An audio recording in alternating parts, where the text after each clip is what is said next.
No, I think Penn State because they're so unique in that league. I really do. I Penn State because they're so unique in that league. This is not a traditional Big Ten roster to where you have a five and you have a bunch of big wings. No, it's five big wings, and they're playing them. And Jalen Pickett is one of the most unique players in college basketball, and Yeah. nobody saw this coming, guys. And I think the biggest thing with Micah Shrewsbury is like he realized, like, hey, this is my roster. How can I put these guys in position to be as good as they possibly can? We're going to have to do it in an unorthodox way, and Happy Valley's jumping because of it. Like he has done a nice job of picking and placing. And then whenever you get a guy like Jalen Pickett, who's averaging what, 17, 8, and 7, like he is Crazy completely numbers. has the ability to take the game over. It's amazing.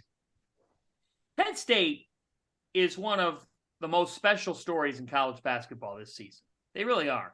And Terrence, you brought up his name, but Micah Shrewsbury deserves some nods.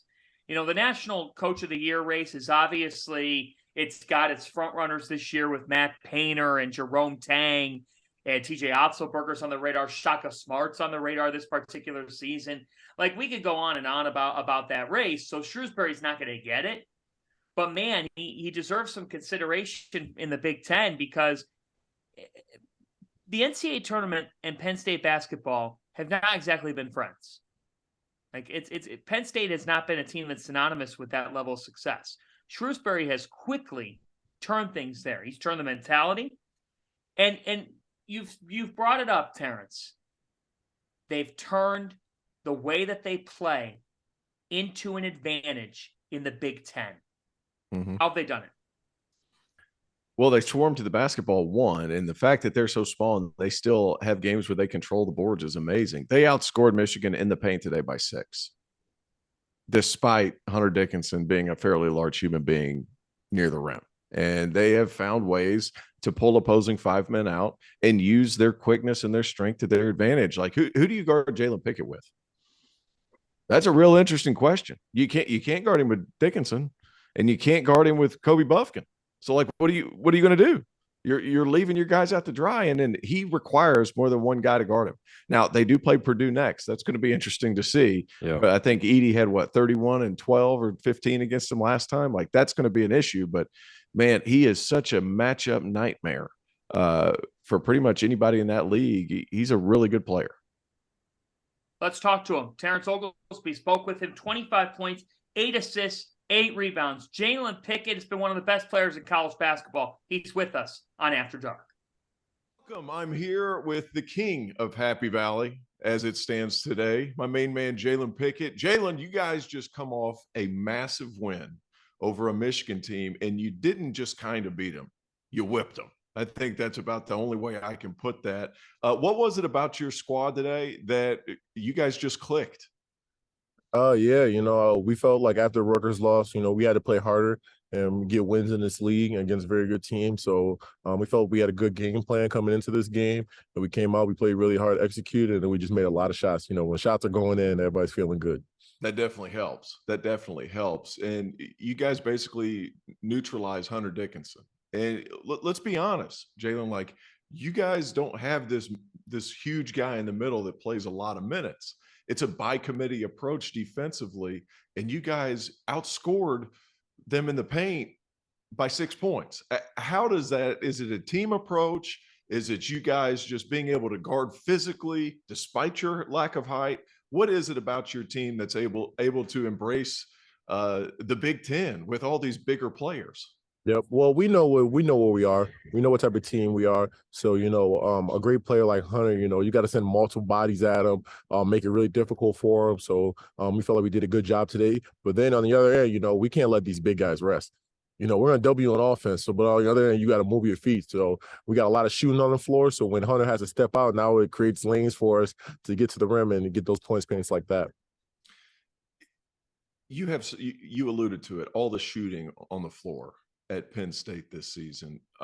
You're averaging 17, 8, and 6. Like those are video game numbers, but you also have complementary pieces around you, guys that can really knock down the shot. Whenever you got to campus before this season, was that the general feel like I'm going to be able to make plays for these guys and I'm going to be able to get these guys open shots and we should be able to have some success?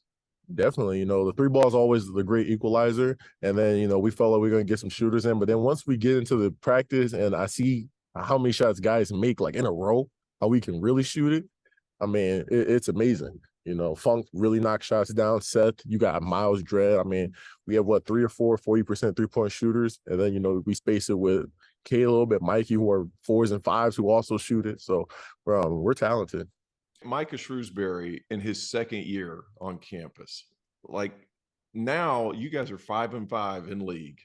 The turnaround and your style of play is so different than the rest of the league. Is that an advantage to you, the way Coach Shrewsbury brings you guys in and your offense? You're a yin to the Big Ten's yang. Yeah. Explain to me how you guys approach going in games day to day, just being different than the rest of the conference, and how that is an advantage to you. Definitely. We're just out here embracing it. We know what we can do, and we love it when we're making shots. We know that we're going to be a hard matchup for everybody else to guard, so we have to make shots in order to compete in this league, and we're just really enjoying it. You guys are off a win. Now you go to Purdue. Small ball is going to have to be in full effect. How do you prepare for the Boilermakers? What is the key to your success at their place? I've never played at Mackey. Heard stories about it, but we felt like we played a good half of basketball against them last time. Played a good first half. They came out second half with some adjustments, and we struggled coming out, but going in there, we just gotta be connected. We're gonna have to be connected. We have to play well on the road, so we're gonna do some different things. Try and throw Zach off a little bit. Can't let him get 30 and 13 or whatever it was the first time. So we're gonna try and make it tough on him, and hopefully go in there and get a win. And that's the man, Jalen Pickett. If the season ended today, he's a first-team All-American. Jalen, thank you so much for joining us. And I'm going to throw it back now to me and the rest of the guys, John Fanton. Great conversation, Terrence Oglesby, and what a not just a player, but what a kid Jalen Pickett is. He's been a grown man this season. Penn State is at Purdue Wednesday, 6:30 Eastern time.